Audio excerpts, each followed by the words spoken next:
네, 그러면 지금 나눠드린 그거는 여러분이 이름 쓰고 가지고 계세요. 왜냐하면 나중에 한의사 선생님들 만나보면 외형을 가지고 판단하기 때문에 한의사분들도 물론 요즘은 이런 테스트 하지만 여러분이 혹시 딴 사람한테 약속해갖고 할 때 자기 체질이 뭔지 알고 있으면 훨씬 도움이 돼요. 근데 꼭 한 가지로 딱 정해지지 않거든요. 그러니까 이제 메이저로 동그라미가 나오는 게 여러분의 메인 체질이라고 보시면 되고, 그래서 이제 나중에 팔체질도 나와 있습니다. 워낙에 요즘은 이렇게 있어서 인터넷에 여러분 팔체질 같은 경우는 우리 변이수에서 그러니까 그냥인 분들이 고기를 먹으면 안 돼요. 근데 실제로 고기를 안 먹으면 몸이 그나마 그게 많이 좋아지는 거예요. 네, 그래서 정말 금으로 된 분들은 안 계셨는데 어쨌든 자기 체질을 알고 있으면 확실히 도움이 되거든요. 네. 그래서 여러분이 가지고 계시면 되고요. 네, 제가 기도하겠습니다. 은혜가 많으신 아버지 감사합니다. 또 두 번째 시간입니다. 또 우리가 여러 가지 또 세상의 일들 통하여서 또 우리 하나님의 또 실존하심과 또 하나님의 뜻으로 운영되는 세상을 또 깨달아가는 시간이 될 수 있도록 도와주시옵소서. 감사드리며 살아계신 주 예수 그리스도로 기도드렸습니다. 네. 네. 자, 이거는 이제 얼마 안 됐는데 2023년 올해 7월 26일 7월 26일에 미국에서 의회 청문회가 있었어요. 청문회가 있었는데 아주 센세이션했어요. 왜냐하면 UAP, 그러니까 요즘은 이제 UAP라고 그러거든요. 그래서 Unidentified Area Phenomena에서 그래서 미확인 공중 현상 이런 거죠. 이제 UFO라고 안 부르는데 이제 여기 보시면 여러분이 이제 아는 사람들도 있고요. 그래서 먼저 좀 쉬운 것부터 보면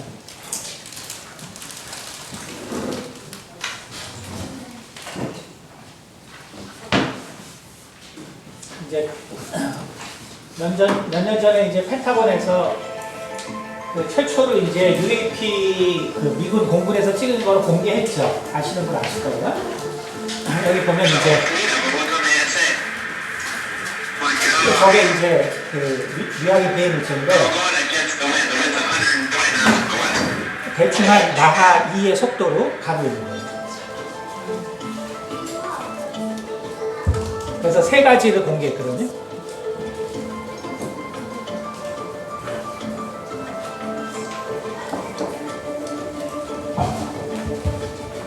근데 이제 보시면 알겠지만 이제 마하 2의 속도인데 나중에 보면은 지금의 지구상의 물체랑 움직임이 완전 달라요.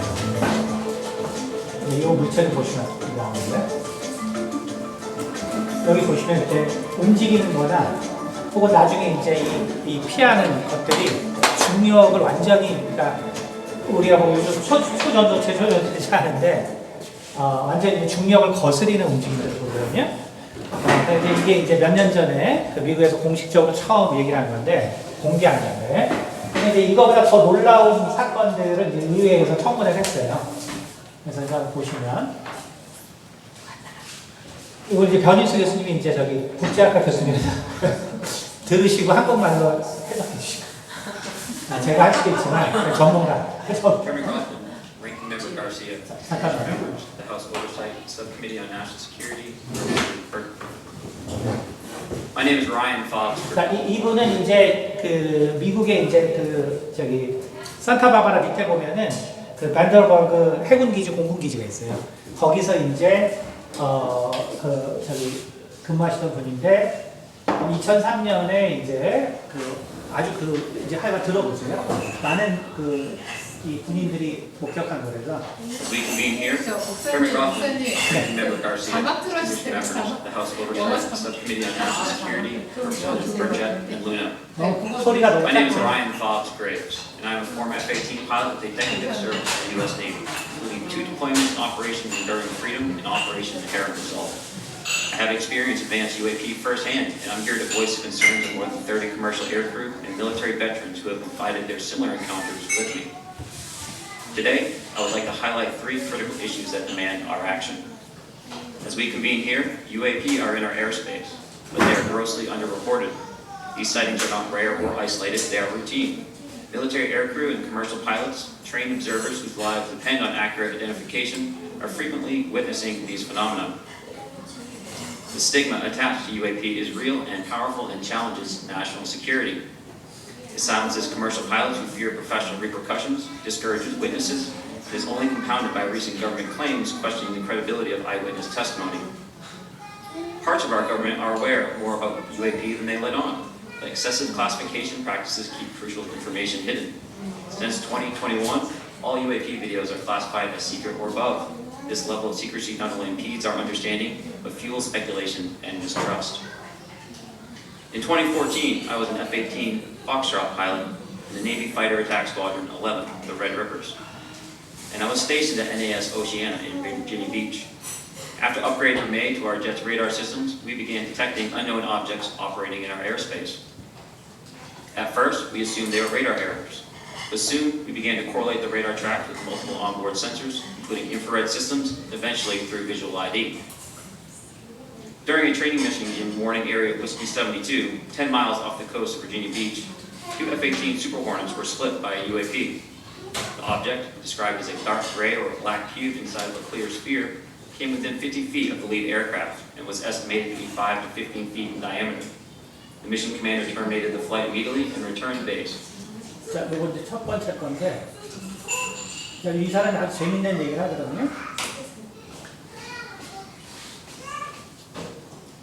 자, 여기 black cube inside of a clear sphere 이렇게 돼 있죠.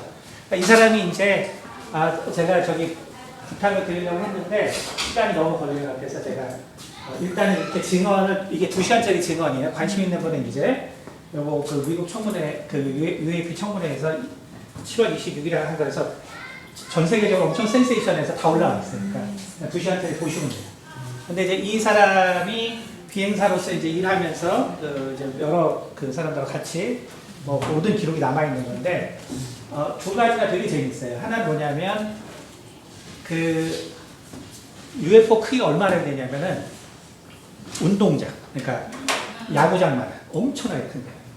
그러니까 풋볼 스테디움 사이즈가 여러분 그래서 그 보시면 알겠지만 풋볼 스테디움 사이즈의 UFO가 그 밴더버그 이 해변 근처로 계속 아침 저녁 점심으로 계속 나타납니다. 근데 사이즈가 뭐 운동장만 하니까 얼마나 크겠어요. 그러니까 엄청나게 많은 군인들이 저걸 볼 수밖에 없었고, 그게 이제 엄청나게 미국 그 국방 이 치안, 어쨌든 그거의 정체를 모르면 너무나 이게 사이즈가 크고 위험하기 때문에 이거는 문제가 된다. 이제 그걸 보고한 거고요. 2번째 거 요거는 뭐냐면 이건 되게 재밌는데 한 15m 크기가 되는 거예요. 근데 보면은 이것도 되게 자주 나왔던 건데 Black Cube Inside of a Clear Sphere. 근데 제가 이거를 보고 왜 되게 재밌었냐면 이게 성경에 나오는 UFO랑 엄청 비슷하기 때문에요. 한번 그 다니엘서 볼까요? 다니엘서 1장에 보면 다니엘서 1장에 보면은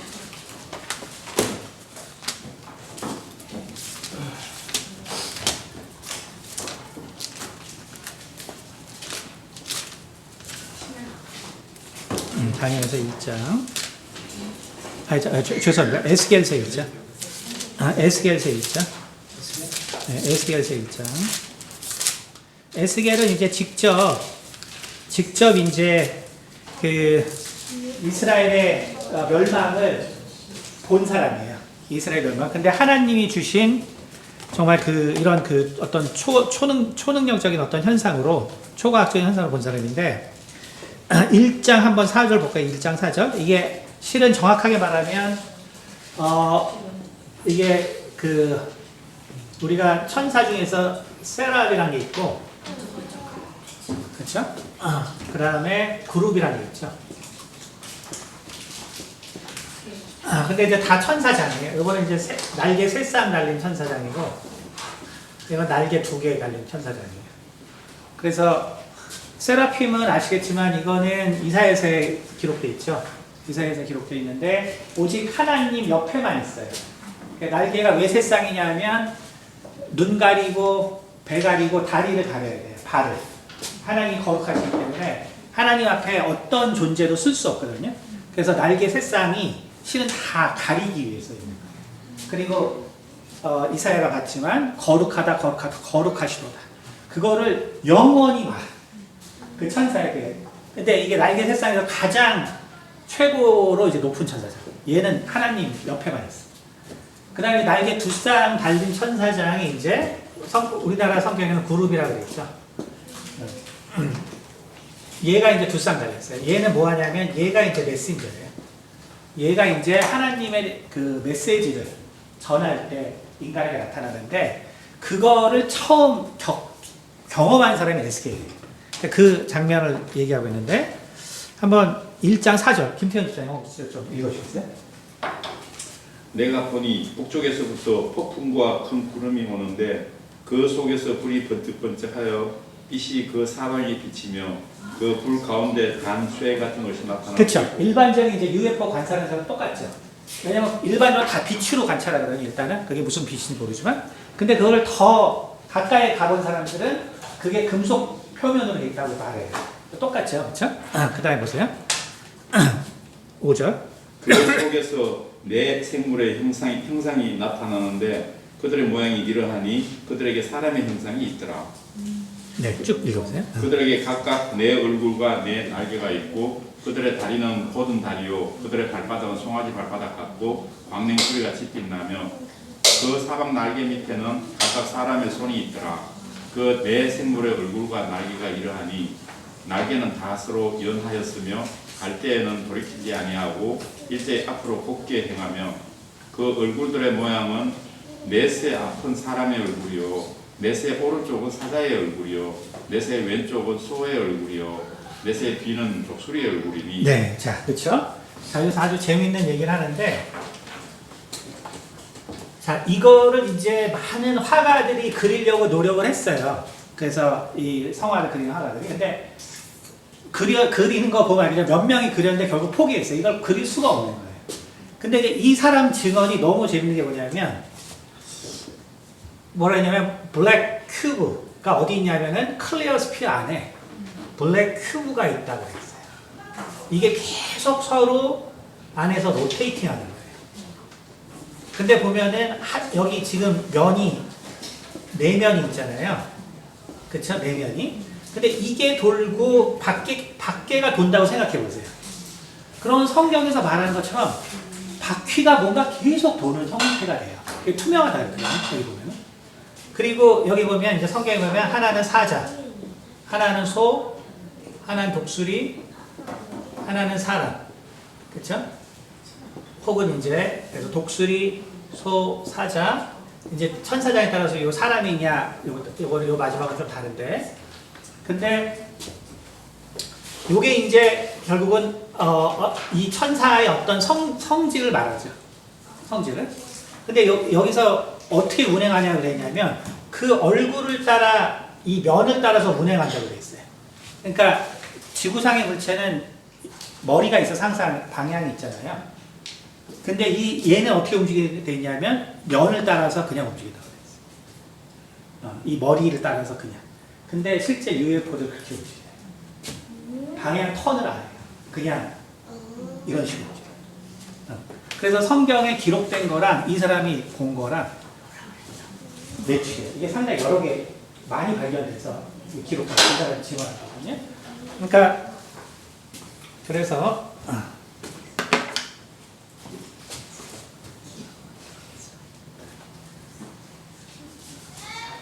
그래서 이제 보시면 이걸 제가 왜 이걸 보여드리냐면 그래서 이제 3사람이 증언한 거예요. 이 사람은 이제 거기서 해군 기지에서 자기가 공부도 있으면서 많은 동료들하고 관찰한 걸 증언한 거고 이 사람은 여태까지 그 미국 이 UAP 책임자 중에 제일 높은 사람인데 한 40여 명의 이 전문가들 쉽게 말해서 외계인 그러니까 이 UAP에 관계된 사람들과 수천 명을 이제 하여간 상담을 하고 그 중에서 클래시피케이션 한 사람이에요. 근데 이 사람은 뭘 증언했냐면 이 사람은 이제 데이비드 그러쉬인데 non-human biologics가 있다. 그러니까 이게 추락해서 죽은 생명체가 있는데 분명히 그게 사람하고 다르다. 그걸 이제 증언했고 이 사람은 데이비드 그러쉬는. 그러니까 이 사람은 이제 아까 그 처음으로 그 미국에서 펜타곤에서 공개할 때 그거 찍은 사람이에요. 이 사람이. 그래서 이제 이 사람들이 한결같이 뭘 말하냐면 미국을 충분히 위협할 수 있는 어떤 거기 때문에 이 정보를 더 분명하게 공개해야 된다. 이제 그거를 얘기하고 있어요. 그러면서 이제 그러면 얘네들 어디서 어떻게 이런 게 이런 현상이 걔네들은 그럼 도대체 어떻게 있냐? 물론 이제 우리가 다른 시간에 제가 이제 그 영의 세계 특강할 때는 이제 제가 설명을 해드렸는데 지금 이제 그걸 아니까. 근데 어쨌든 이 사람이 얘기한 건 뭐냐면 과학적으로 홀로그래픽 유니버스에 대해서 얘기하고 있는데 그것과 유사하지 않을까라고 생각한다고 했어요. 그래서 이건 이제 제가 특강 시간에 했기 때문에 그냥 결론만 말씀드리면 홀로그래픽 유니버스의 개념은 딴 게 아니에요. 그냥 아주 간단히 말해서 여기 보면은 여기 실제로 나무가 있고 이게 실제 그 세상이잖아요. 근데 실제로는 이것이 블랙홀의 표면에 그 저장된 정보가 투사된 거거든요. 그러니까 우주의 모습이라는 게 우주의 모습. 그러니까 우리가 살고 있는 게 지금 우리가 3차원으로 살잖아요. 그렇죠? 근데 만약에 이것이 실은 4차원의 투영일 수 있다라는 거예요. 차원이 하나 낮은 곳을 투영한다. 그러니까 우리는 이게 이제 요 이론이 수학적으로는 이제 증명된 세계인데 그래서 오늘은 안 하니까 그래서 요거는 이제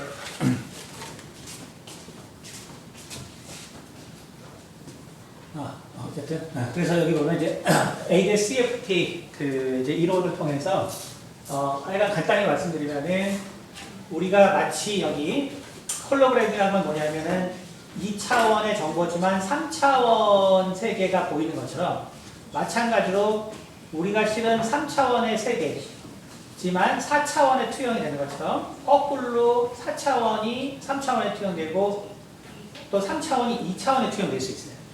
그래서 우리가 모르지만 한 차원 더 높은 곳에 있는 생명체가 아닐까 생각한다라는 얘기를 해요. 근데 수학적으로는 가능하다는 것을 제가 이제 말씀드리는 거고요. 자, 그래서 이건 이제 왜 말씀드렸냐면, 왜 그러면 이런 그 UFO라는 게 왜 그러면 뭐를 제가 얘기하는 거냐면, 만약에 우리가 지금 이 동양에서 말한 동양의 이 오행과 미래 예측 이것이 어떻게 가능하냐? 그러니까 이것은 우리가 결국 우리는 3차원에 살지만 사실은 우리보다 하나 높은 차원에서 이게 투영된다면 그렇죠? 그러면 차원의 정보가 하나 더 있거든요. 그러니까 우리가 동시성이라는 게 뭐냐면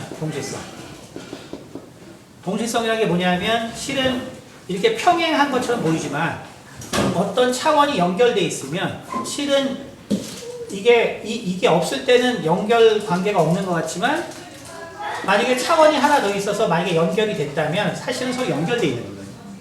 그러니까 오늘 아까 밥 먹을 때 그 민영이가 오늘 일천번째 그 새벽기도 그 예배가 있어서 내가 일어나면 참석하고 아니면 그냥 오늘 해야 될까 내가 자야지 하고 잤는데 시계를 안 맞춰놓고 근데 새벽에 모기가 3마리나 들어와가지고 자기 물어가지고 일어나서 새벽에 예배 참석하고 왔다는 거예요. 그러면 자 모기가 나를 물렀어요.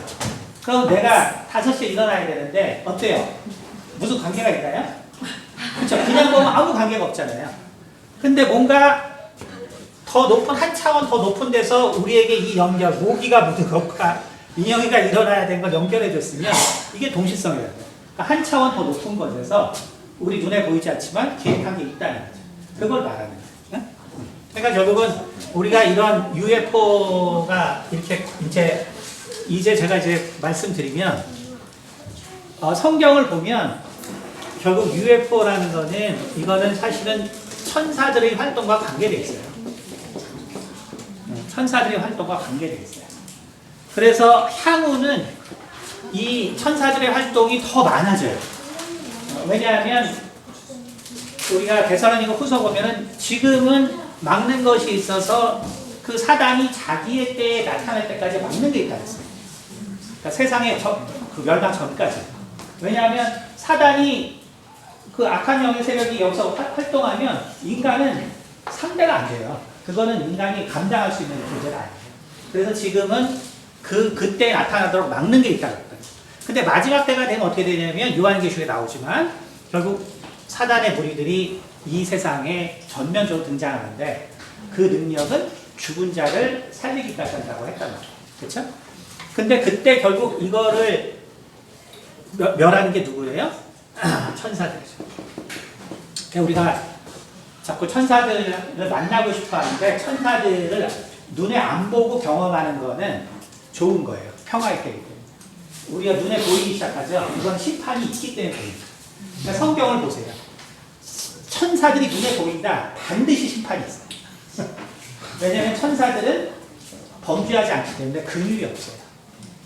그러니까 천사들은 범죄하지 않기 때문에 인간이 죄 짓는 걸 이해 못해요. 그래서 천사들은 한번 성경에 보면 천사들이 한번 누굴 죽이기 시작하죠. 다 죽을 때까지 죽여요. 그래서 애국의 장자를 한 명, 두 명 천사가 나타나 죽이기 시작하죠. 인간 같으면 어떨까요? 내가 10명을 죽였어요. 11명째 죽이기 쉬울까요? 인간은 잘 안 돼요. 천사는 안 돼요.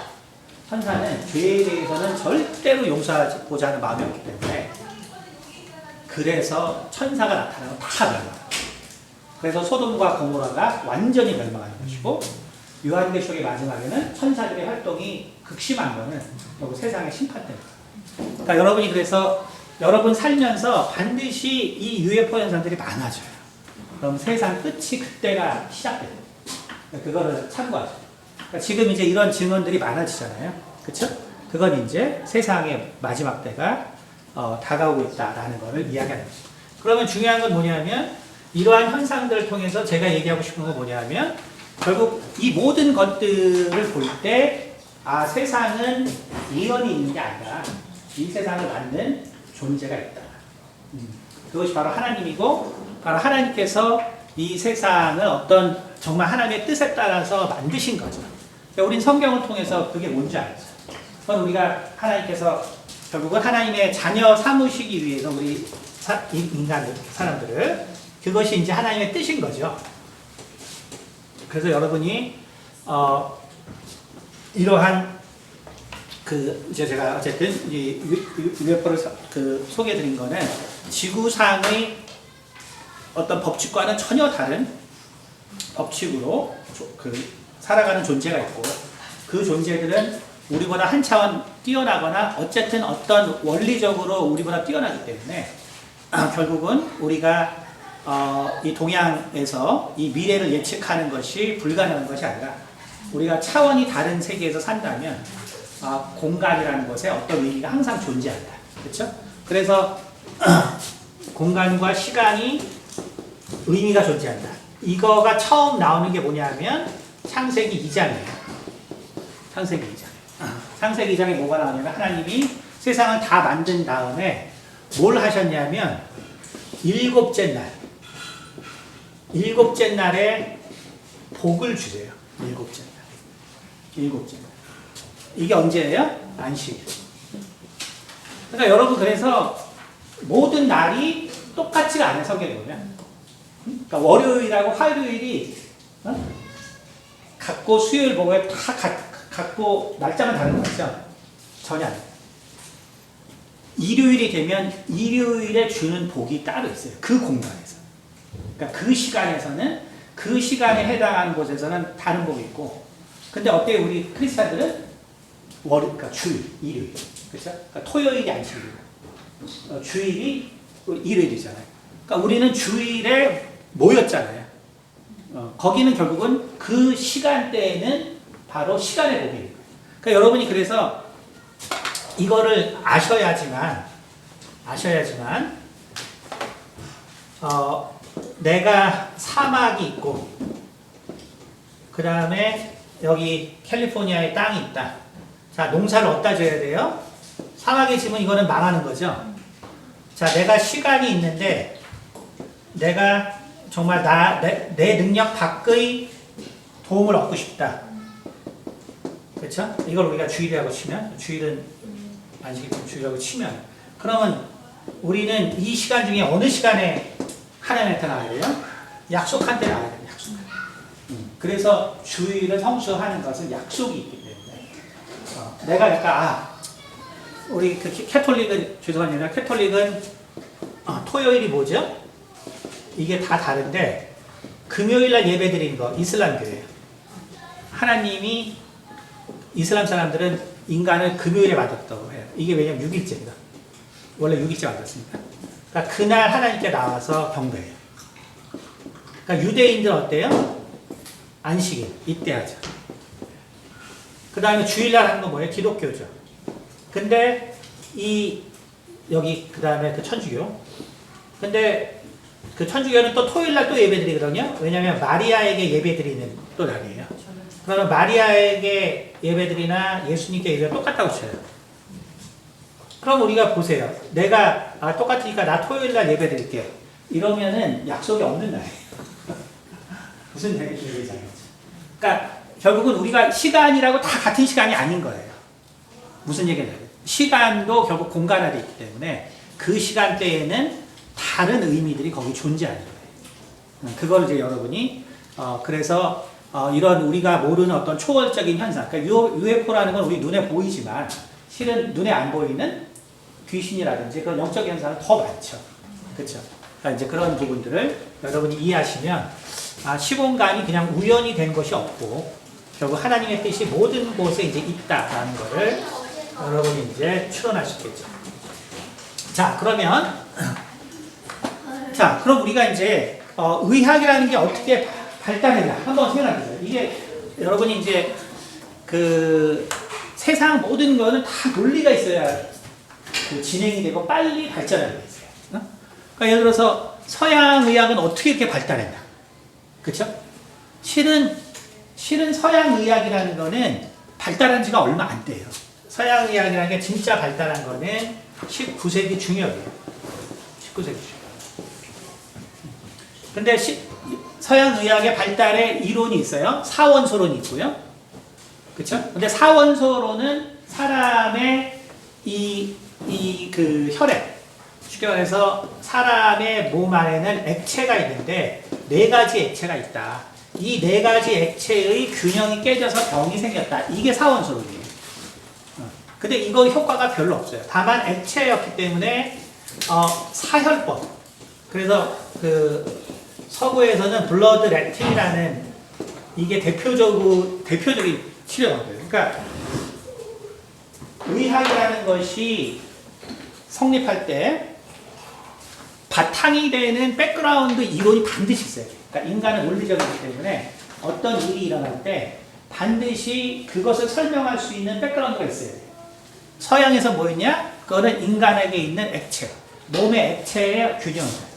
이것이 깨지면 문제가 됩니다. 그러면 그것을 치료하는 방법 중에 하나가 뭐냐면 액체에 그 초과된 어떤 액체를 빼주면 좋다. 그래서 여러분들이 뭐 6, 7세기, 8세기 뭐 이 배경의 영화들을 보세요. 그리고 거기 의사들을 보면 왕진 가방을 꼭 가져다녀요. 그리고 그 안에 뭐 있냐면 칼하고 피 뽑는 게 있어요. 피 뽑는 거. 자, 그럼 한번 봅시다. 블러드 렉팅. 피 뽑는 건데 사혈법인데 자 보세요. 우리가 갑자기 쓰러진다. 그럼 뭐 때문에 쓰러질까요? 혈압. 그렇죠. 혈압. 그러니까 피 뽑는 게 무조건 효과가 있는 거예요. 사람이 급하게 쓰러지는 건 결국 피가 막히지 않기 때문에 일단 피 뽑고 나면 이러나 저러나 정상으로 돌아와요. 또 우리가 폐혈증이 걸려도 몸에 사실은 박테리아가 많은 것 때문에 뽑아내면 당장의 효과가 있어요. 그러니까 이 사열, 피를 뽑는 블러드 래핑이라는 거는 예를 들어서 이런 이론이 있는 거예요. 아, 이걸 피를 뽑으면 다만 거기에 무슨 감염이 되든지 막혔는지 모르지만 뭔가 혈액의 성분의 밸런스가 안 맞았다. 그래서 백으로서 균형을 준다. 이런 개념이거든요. 그러니까 뭔가 백그라운드가 있어야 되는 거예요. 그 다음에 이제 뭐냐면 이종요법. 이종요법은 뭐냐면 대표적인 게 백신이죠. 경험적으로 어떤 사람이 아팠다 났어요. 났는데 실은 이 사람은 먼저 감염된 거예요. 그리고 건강해서 난 거예요. 근데 이제 이 사람 때문에 병이 퍼진 거죠. 그러면 딴 사람들은 어떻게 되냐면 이제 다 죽는 거죠. 근데 이제 산 사람들을 보니까 미리 아팠던 사람들은 살았어. 무슨 얘기인지 알겠죠? 그게 이종요법. 그래서 만약에 어떤 사람이 아프다면은 그 아픈 원인을 가지고 미리 아프지 않는 거예요. 그게 백신이에요. 그러니까 이종요법이 계속 발달한 게 바로 백신이에요. 그래서 예를 들어서 여러분이 내가 설사예요. 근데 설사도 많은 다른 요인이 있는데, 근데 설사를 치료할 때 이종요법으로 서구에서 치료했거든요. 설사가 있는 사람은 지금은 지혈제를 먹죠.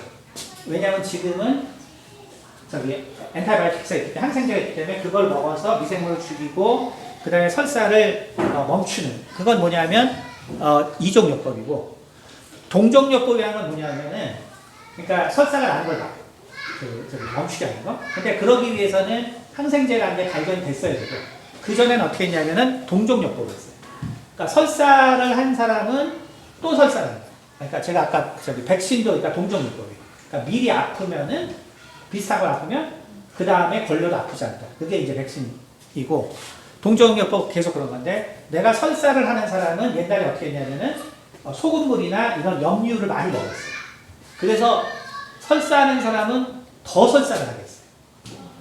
왜냐하면 그렇게 되면 어떤 효과가 있냐면, 실은 장세포에 감염이 되는데 장에서 소금의 농도가 높아지면 장세포가 분리되거든요. 표면에. 그러면서 장세포가 같이 나와요. 근데 감염된 게 같이 나오기 때문에 치료가 돼요. 그러니까 동종요법이에요. 근데 동종요법은 잘못 쓰면 어떻게 되겠어요? 탈수가 계속해서 죽을 수 있어요. 그러니까 이제 더 발달하면 이종요법으로 가지만, 의학이 발달할 때는 어떤 이론이 반드시 존재해야 된다는 거예요. 그래야지 하나로 이 방법을 했기 때문에, 그러면 이제 이런 거죠. 동종요법 중에 하나가 뭐냐면, 내가 열이 나요. 동양은 어떠죠? 오히려 더 입을 뒤집어 쓰죠. 그게 동종요법. 그러니까 열을 열로써 막는 거. 그게 동종요법. 그러니까 비슷하게 하면은 이게 낫더라 해서 어떤 아픈 사람이 오면 아픈 그걸 유사하게 유도할 수 있는 방법을 계속적으로 시도해 주는 거, 동종요법. 그게 이론의 하나예요. 그러니까 서구는 그렇기 때문에 이론이 될 만한 이론이 별로 없어요. 그래서 서구는 실은 훨씬 더 의학적으로 뒤처졌어요, 원래. 그런데 이제 근대 의학은 그래서 실은 진화론과 자연과학으로부터 발달한 거다. 왜냐하면 서구의 의술 자체가 죽은 걸 갖다 하는 거기 때문에 결국은 과학이 발달하면서 분석하게 되면서 근원적인 이유를 알게 된 거죠.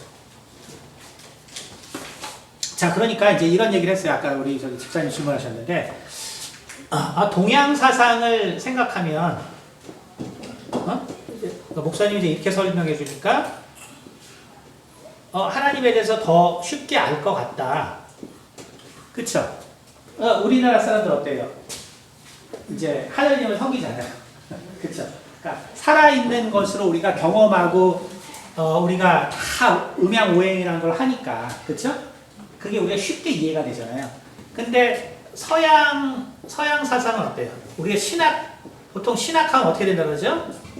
신학교 4학년 되면 신학이 다 없어진다 그러잖아요. 그렇죠? 왜 그래요?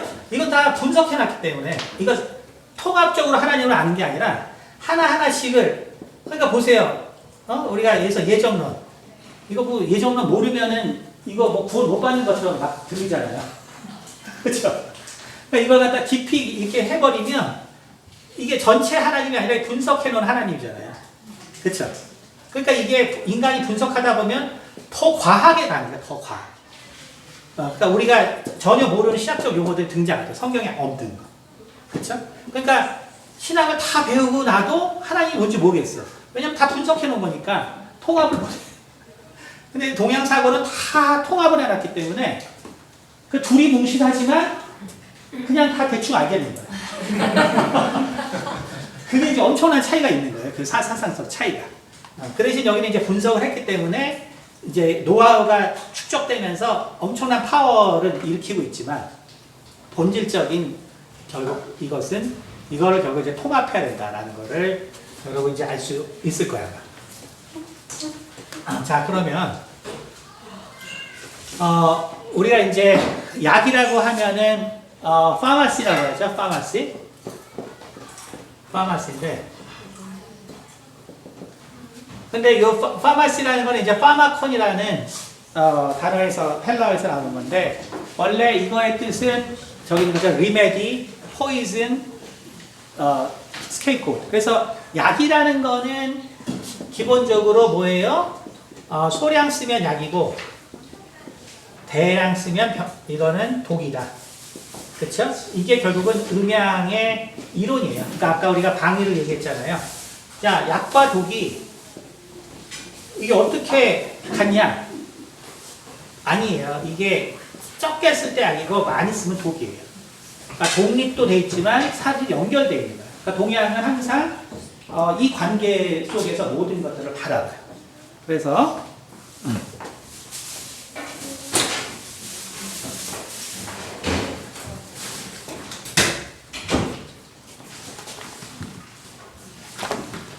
자, 그러면 자, 질병의 원인이 뭐냐? 자, 그럼 우리가 한번 생각해 볼까요? 자, 시작을 좀 돌리시죠. 자, 질병. 저렇게 돼 있잖아요. 질병. 근데 이제 요거는 기대다는 거예요, 기대. 사람이 지금 힘들어서 어디 기대 있는 모습이에요. 기대 있는 모습. 여기에 이거 화살 시자가 들어있고 여기는 병화자가 들어있죠. 그래서 질병이라는 건 뭐냐면 서두르는 것, 분내는 것. 자, 서두르고 내가 마음이 불안해. 어떻게 돼요? 서두르게 되죠. 내가 미래가 불안해. 걱정, 근심이 생겨. 그러면 우리는 불안하고 결국은 서두르게. 그러니까 결국 우리가 질병의 첫 번째는 바로 질자에서 알 수 있는 거 뭐냐면 결국은 우리가 불안과 평안을 상실하는 거. 그래서 내가 서두르게 돼요. 그러니까 내가 그래서 조심스럽게 행동할 수 없고 내가 막 이제 불안하다 보니까 잘못된 결정들을 계속 내리는 거예요. 그 다음에 병은 뭐냐면 이게 병화거든요. 분냄. 자, 그래서 여러분 제가 분명히 말씀드리지만 성경에서 인간이 병이 드는 이유는 이 한자 그대로예요.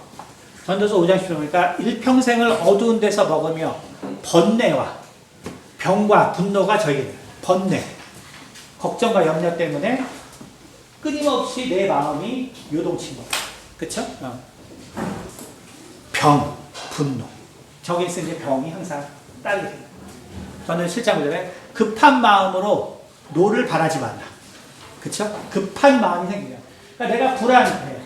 자, 제가 짜증, 분노에 관한 설교가 있지만, 짜증을 왜 내요? 짜증이 결국은 내 미래에 대한 염려 때문에 짜증이 생기는 거예요. 내가 지금 시험 쳐서 저 시험을 잘 쳐서 내가 취직해서 먹고 살아야 되는데, 엄마 아빠가 지금 싸워서 내가 막 짜증이 나. 그쵸? 그 왜 짜증이 나냐면, 내가 시험 쳐서 먹고 잘 살아야 되는데, 당장의 주변이 안 받쳐요. 그러니까 그 짜증, 분노. 그러면 이제 이게 결국 급한 마음으로 노를 바라지 말라. 결국 우매한 자들의 품에 머무는데 그 품에 머무르면서 병이 생기는 거죠. 그렇죠? 그 다음에 욥기 5장 2절 분노가 미련한 자를 죽이고 시기가 어리석은 자를 멸하라. 그렇죠? 그러니까 여러분이 저게 이제 분노가 미련한 자를 죽이고, 그렇죠? 분노가 미련한 자를 죽이고. 그러니까 저게 딴 사람 죽인다는 게 아니에요. 분노하는 사람은 미련한 사람, 미련하다죠. 왜 미련하냐면 자기가 급하게 생각해서 분노하는 거예요. 그러니까 결국은 그래서 우리는 이제 질병이 많은 원인이 있다고 생각을 해요. 우리가 서양 의학만 생각합니다. 그러나 실은 그렇지 않아요. 질병은 자 어디서 있냐? 먼저 한의학에서는 한열,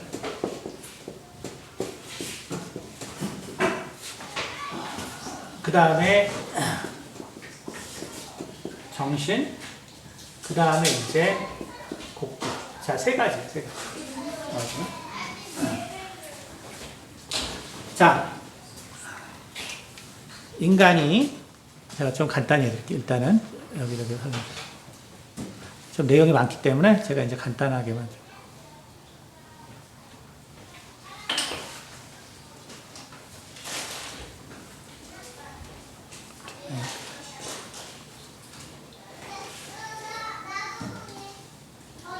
자, 먼저 여기부터 보여드릴게요. 한의학. 한의학에서는 인간의 병의 원인을 뭐라 그러냐면은 결국은 차가움과 뜨거움에 대한 대처의 문제라고 해요. 차가움과 뜨거움에 대한 대처의 문제. 자, 인간은 기본적으로 36.7도의 온도에서 기껏해야 여기서 사실 한 3, 4도 정도 요게 계속 지속되면 다 죽어요. 인간이 뭐 이렇게 광범위한 범위에서 살 수 있는 게 아니에요. 1910년도에 아시겠지만 5천만 명이 정식으로 지금의 이제 인플루엔자죠. 인플루엔자로 5천만 명이 죽었단 말이에요. 우리나라에도 무려 200만 명이 죽었다 기록되어 있어요. 그러니까 엄청나게 많은 사람이 이 인플루엔자로 죽었어요. 그렇죠? 근데 이때 그래서 인류의 평균이 40이 안 됐단 말이에요. 보통. 그러면은 도대체 이제 왜 이렇게 많이 죽어요? 그렇죠? 두 가지인데 그래서 첫 번째가 바로 한열이에요. 인간이 오늘날도 지금 보니까 날씨가 더워지니까 이제 막 더위 때문에 죽어가는 사람이 있죠. 그 다음에 이제 추위 때문에 죽어가는 사람이 있죠. 그래서 한의학에서는 추위와 더위를 못 맞추는 것이 모든 병의 근원입니다.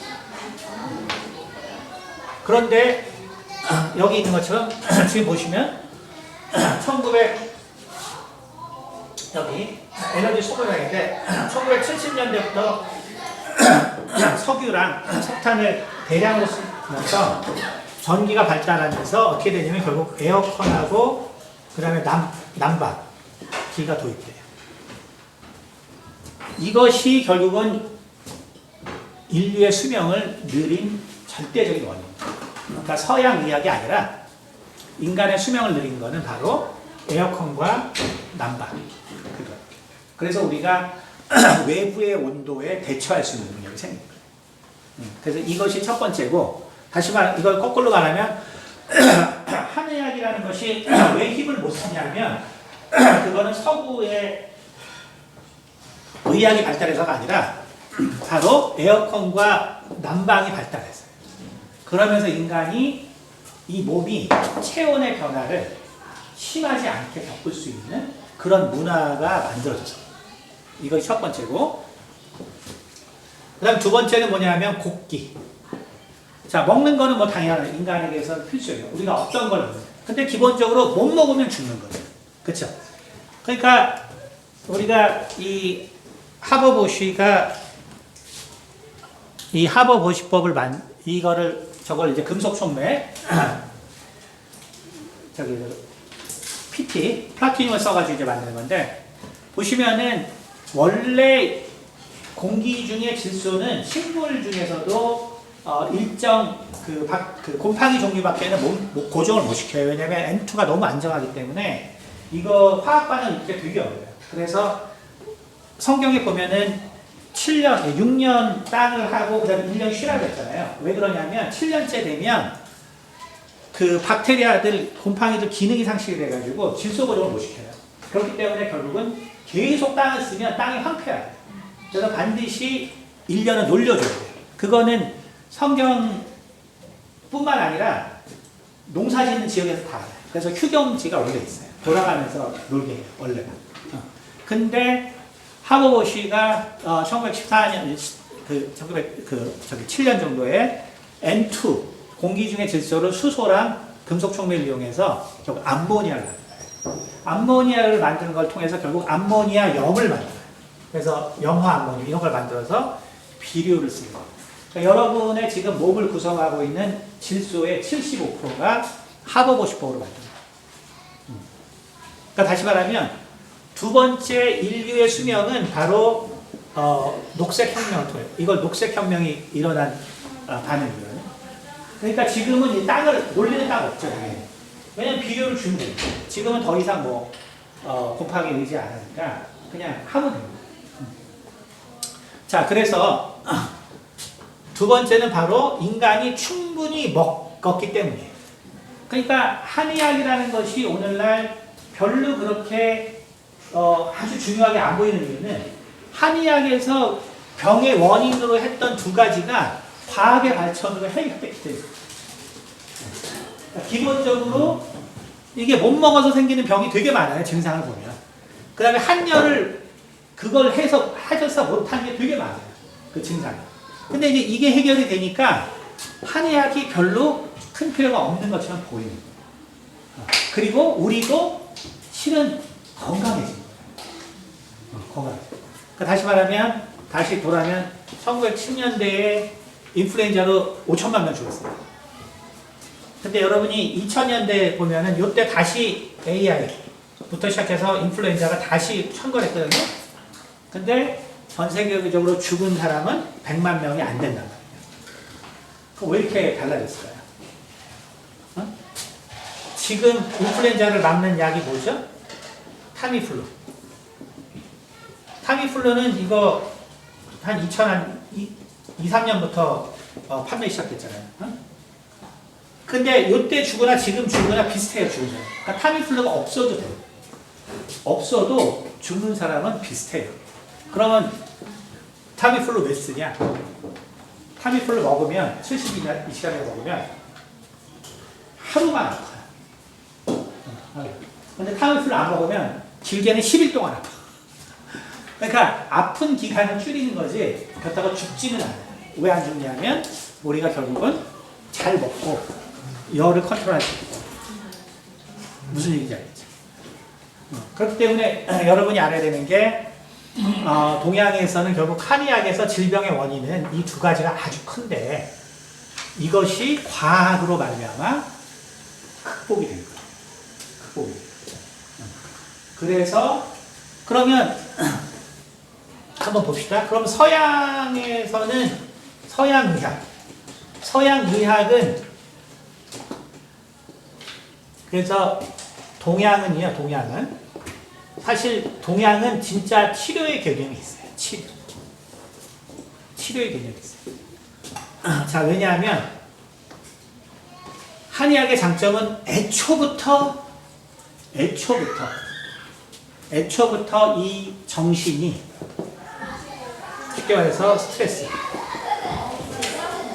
애초부터 스트레스가 질병이에요.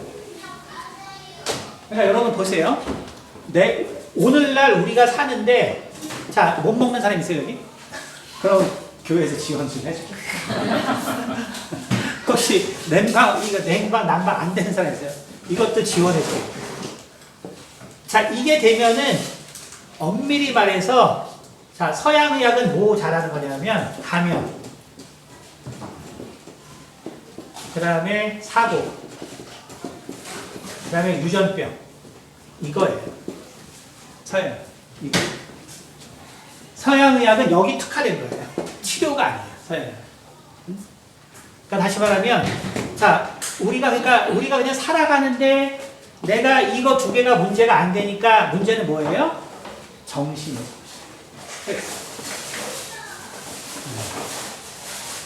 누구지? 우리 선생님 어디야? 몸이 뭐 아니에요. 성수 선생님 이제 오랫동안 이제 마음이 많이 힘드셨잖아요. 그렇죠? 그러면 우리가 마음이 있는 사람한테 우리가 많이 위로를 해주죠. 근데 마음이 아프고 힘들 때는 어때요? 말이 안 들리잖아요. 그럼 이제 어떻게 되냐? 마음이 이제 괜찮을 쯤 되면 이제 병이 생겨요.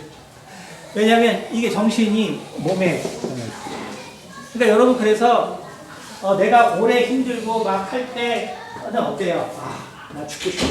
맨날 그러죠. 죽는 게 나. 그러다가 이제 몇 년 죽고 싶은데 인간이 절대로 안 죽어요. 제가 항상 말하지만 인간 몸이 잘 만들어져서 절대로 안 죽어요. 이게 죽고 싶다고 죽어지는 게 아니에요. 그럼 이제 내가 살고 싶을 때쯤에 이제 몸이 병나요. 왜?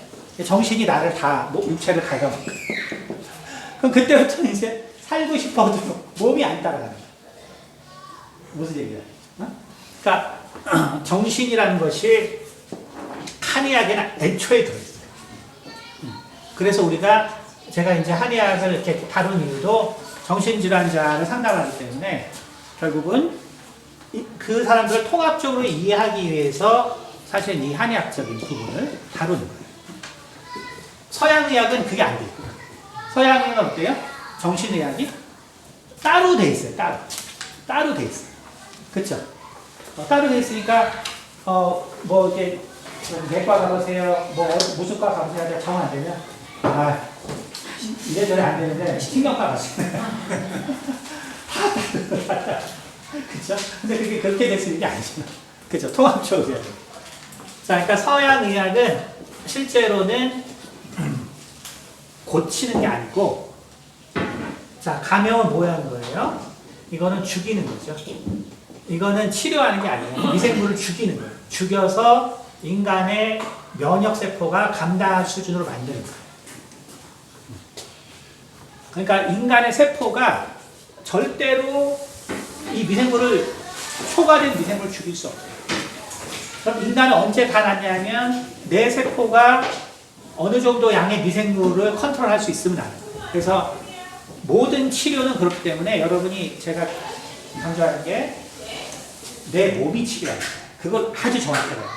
절대로 병원 가서 치료하는 거 아니에요. 내 몸이 정상으로만 돌아오면 다 치료가 돼요. 그러니까 결국 서구의학이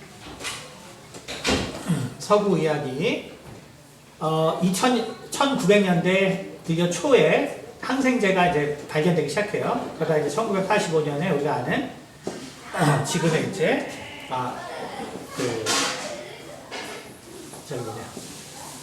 플레밍이 이제 항생제를 곰팡이에서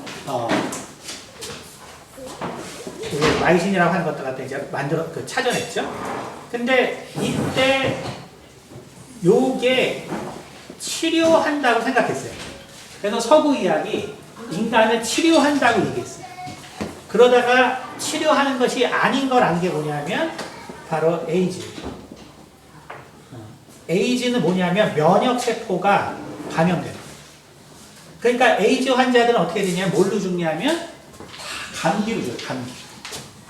감기. 왜냐하면 면역세포가 망가지니까 약으로 버티다가 결국 면역세포가 죽을 때까지 약을 먹어야 돼요. 근데 그러다가 이제 면역세포가 더 이상 이미 이제 망가져 있으니까, 그러니까 몸이 취약해지면 면역세포가 이미 다 망가져 있기 때문에 사소한 감기도 이게 바이러스가 증식해버리면 죽습니다. 그러니까 다시 말해서 서구의학이 약이 인간의 몸을 치료한다고 했는데 그게 아니란 걸 알면서 서구의학이 대대적인 변화를 한 거예요. 대대적인 변화를 하면서 인간이 치료하는 거는 결국 이 에이즈를 통해서 면역세포를 활성화시켜줘야 결국은 인간이 치료된다는 걸 알게 돼요. 그래서 여러분이 그래서 감염은 결국은 치료하는 게 아니다. 면역세포가 이길 수 있도록 해주는 거다. 자, 그 다음 사고. 교통사고에는 죽은 걸 다뤘기 때문에 서구의학의 최고는 외과예요. 실은 외과. 동양은 외과를 다루지 않았기 때문에 외과가 약해요. 항상 산벌을 잡니다. 그래서 서구의 장점은 바로 사고. 여기에 특화되어 있고, 그 다음에 유전질환. 이거를 갖다 죽은 걸 다루다 보니까 유전자를 발견하고 그 유전자에서 뮤테이션을 하는 거예요. 그렇죠? 그래서 지금 예를 들어서 백혈병 중에 몇 가지 종류는 지금은 다 치료가 돼요. 그 다음에 우리가 지금 면역 항암제라고 있잖아요. 그렇죠? 면역 관문 항암제. 그렇죠?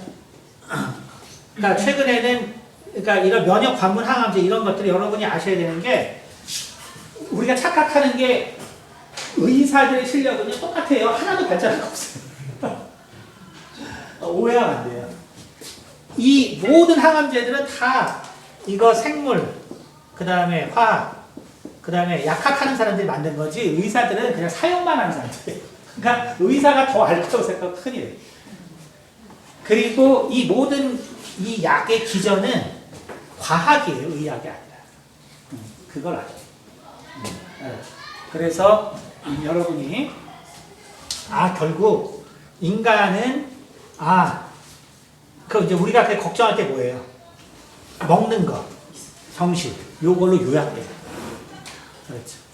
근데 대부분이 뭐예요? 정신적인 문제죠. 그러니까 우리가 신앙을 갖게 되면 뭐가 해결돼요? 정신 문제가 해결돼요. 그러니까 내가 몸이 회복이 되는 거예요, 자연적으로. 무슨 얘기인지 알겠죠? 그러니까 우리가 신유라는 거는 저는 처음에 이렇게 신유 사역을 했을 때 왜 그러냐면 이제 보니까 뭐냐면 내가 잘 복음을 전한 거야. 내가 뭔가 어떤 능력이 있다고 생각을 했는데 오랜 시간 지나 보니까 제가 잘 설득을 한 거죠. 그 사람이 하나님을 받아들일 수 있도록 잘 설득을 한 거예요. 그래서 그 사람들이 하나님을 만나고 하나님을 만나면 어떤 일이 생겨요? 눈물을 흘리잖아요. 근데 그게 정말로 그 사람이 하나님을 만나고 눈물을 흘려요. 그게 정말로 하나님 만난 그 경험. 여러분도 생각해보세요. 내가 하나님을 만나서 정말 하나님께서 눈물을 흘리거든요. 그 경험이 있으면 반드시 그 전까지 있었던 질병이 어느 순간 없어진 걸 발견했어요. 잘 생각해요. 여러분이 하나님 앞에 엄청나게 정말 어떤 그 감동과 그런 회개를 하고 나서 얼마 있다 보면 내게 있던 병이 사라진 걸 봤어요. 그게 뭐냐면 바로 이게 정신이에요. 그래서 이제 시간이 걸리네. 그래서 여러분이 여기 이제 되게 내용이 길지만 실은 이제 바로 그거를 얘기했다.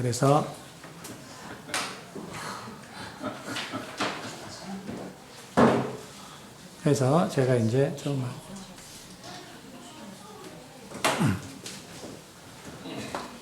그래서 이제 간단하게 한 5분쯤 남았죠? 그래서 간단하게 우리가 인간에게 이제 5장 6부라고 하는데 5장 6부. 자, 그러면은 여러분들이 항상 이제 이 한의학에서 말하는 한약에서 예를 들어서 자 여기 한번 저기 황제내경 소문에 보면은 5장이 어떻게 생겼나 나오는데 처음에 보면 동방생풍하니 풍생목하고 목생산하니 산생간하고 산생근하고 근생심하야 간주 목이라. 자 이게 무슨 자, 동방풍생하니. 자, 바람은 동쪽에서 불어온다. 이거는 뭐냐면 음양의 움직임을 말해요. 동에서 모든 것이 시작한다는 거예요. 거기서 바람이 부는데 바람이 부니까 거기서 목이 생겼다. 왜냐하면 목은 모든 것의 시작을 말해요. 그래서 음양의 움직임 때문에 결국은 목이라는 것이 만들어지고 목이 만들어지면서 산이 생겼다 그래요. 그렇죠? 이게 뭐냐면 이런 거예요. 간이 안 좋은 사람은 신 것을 먹으면 좋아요. 자, 왜 그런가 생각해 보세요. 간이라는 거는 글라이코겐 저장하는 거잖아요. 그렇죠? 그러니까 포도당 저장하는 거거든요. 근데 여러분이 꼭 그 서양 사람들 그 에피타이저 볼 땐 신거를 먹잖아요. 왜냐하면 신거는 간을 액티베이션 시켜서 간이 음식을 받아들이도록 자극 주는 거예요. 그래서 그런 걸 이제 경험적으로 아는 거죠. 신생산하고 그러면 산생간. 산이 간을 만들어내고 그 다음에 간생건. 그래서 이런 힘줄 같은 걸 말하고 그런 힘줄들이 모여서 결국 심장의 외형을 만들고 그리고 심장이 만들어지면 간은 또 눈을 잘 보이게 해주는 거거든요. 눈과 연결. 근데 이건 되게 깊은 의미들이 있어요. 근데 실제로 그냥 얘기가 아니라 여러 가지를 통해서 서로 관계가 있다는 걸 얘기해 줍니다. 근데 중요한 건 뭐냐면 중요한 건 그러면 간은 사실은 한약에서 오는 혈을 생한다고 그러거든요. 혈을 생한다. 제일 대표가 혈. 그래서 간, 그 다음에 폐가 혈기예요. 혈기. 우리가 혈기왕성하다 하면은 이때 그럼 혈기왕성한 사람은 누구냐? 간이 좋고 폐가 좋잖아. 혈기왕성한 사람. 그러면 아니 간이 거기서 포도당을 저장하는데 거기 왜 혈을 만들어? 이렇게 생각하잖아요. 그쵸? 근데 실은 아이가 뱃속에서 처음에 피를 만들어서 쓰는 곳은 간이에요. 그리고 중요한 건 뭐냐면 동양의 오장육부는 서양의 해부학적 오장육부랑 매치를 해서 생각하면 안 돼요. 그러면 반드시 실패해요. 그러지 않아요. 왜냐하면 우리에게 간도 있고 폐도 있고 한데 예를 들어 이런 거죠. 간이 분명히 피에 영향을 주거든요. 왜냐하면은 당연히 간에서 에너지를 만들어내야 조혈세포가 사람 몸 중에서 제일 사이클이 빠른 거예요. 120일 동안 모든 게 다 바뀌어요. 그렇기 때문에 그 조혈세포 다시 만들어내려고 하면 엄청난 에너지가 필요해요. 그럼 결국 간에서 에너지를 갖다 줘야 되는 거예요. 그러니까 동양은 그거를 함께 생각한 거예요. 그때 만약에 간에서 피 안 만들어, 그건 잘못된 거야. 이거는 해부학적 가치이고 한의학은 이 모든 것들을 함께 하는 것의 핵심적인 개념의 요소를 말하는 거기 때문에 해부학적으로는 꼭 일치하지 않아요. 하지만 전체적으로 그 개념을 이해하면 몸 전체를 관리하는 데 도움이 돼요. 그래서 그런 분명한 차이가 있다. 자, 여기까지 하도록 하겠습니다. 네. 이제 찬양하고 이제 마지막 내가 많으신 아버지 감사합니다. 또 이 세상은 우리가 이해하지 못하고 알지 못하는 많은 일들이 있지만 하지만 우리가 하나님의 말씀을 볼 때 참 성경에는 이 세상 모든 것에 대한 내용이 다 담겨 있다는 것을 아버지 우리가 참 이 시간에 또 살펴봅니다. 우리가 참 이해하지 못하기 때문에 하나님께서 또 존재하지 않는 것이 아니라 우리가 하나님을 느끼든 느끼지 못하든 항상 하나님은 우리를 인도하시고 또 우리의 삶 가운데 함께 있다는 것을 우리가 깨닫게 도와주시옵소서. 그러므로 우리가 이 세상 만물을 보면서 정말 내 삶에 대한 정말 자신감과 또 하나님이 내 인생을 이끌 그 확신으로 항상 평안과 또 기쁨과 또 하나님 주신 능력으로 살아가는 우리가 될 수 있도록 도와주시옵소서. 감사드리며 살아계신 주 예수 그리스도 받들어 기도드렸습니다.